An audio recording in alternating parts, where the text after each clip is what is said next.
Well, good morning. It is a partly cloudy morning as you look outside our Syntax Roof Systems camera at the Killeen Regional Airport. A little bit of sunshine out there, some high clouds, temperatures in the 70s. Unfortunately, not dry everywhere here this morning. In fact, we do have some thunderstorms that have managed to develop down in Williamson County, and we did have one of those pop up close to Lampasas, but didn't quite make it. Look at this activity, though, right on top of Taylor. In fact, Taylor getting a little bit of lightning here this morning. Let's zoom in a little closer here for those of you on the 79 corridor, or if you happen to be heading down there this morning, notice that thunderstorm activity between Circleville and Taylor. That's tracking south of Thrall, and we'll be heading into southern Williamson and eventually Travis County here as we go through the morning. The majority of us, though, staying quiet. Upper 60s, low 70s as you are heading out the door. It is humid this morning. 68 your dew point in Waco and in Temple. Not as humid as it was last week, but the humidity is still there and will be there as we continue through your Monday. In fact, those feel light temperatures will likely ratchet up into the triple digits again as we get into the afternoon. We'll have times of sun and clouds with more sunshine trying to develop in the afternoon, and eventually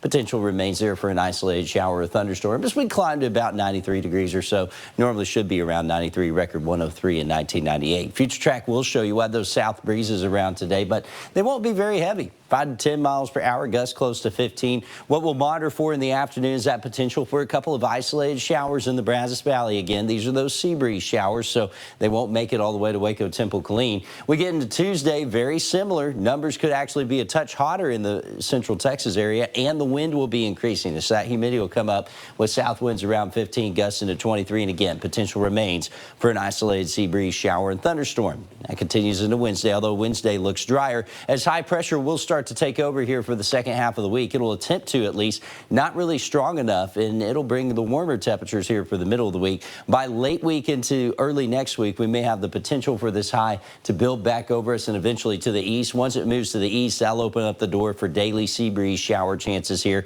heading into early next week, especially in the Brazos Valley. Notice rain chances, though, the heaviest rain chances will stay off to the east of our area. 10-day forecast looks like this: 93 today, a 20% chance of an isolated shower, but otherwise partly cloudy. Temperatures get into the mid-90s here for the middle of the week. We'll see that temperature go down a little bit and the rain chances coming back as we head into early next week, with those isolated rain chances possible in the Brazos Valley. More of the same, though your rain chances remain higher. Should have some dry times before the weekend, and then next week looking like we could have a daily chance of some pop-up showers and thunderstorms.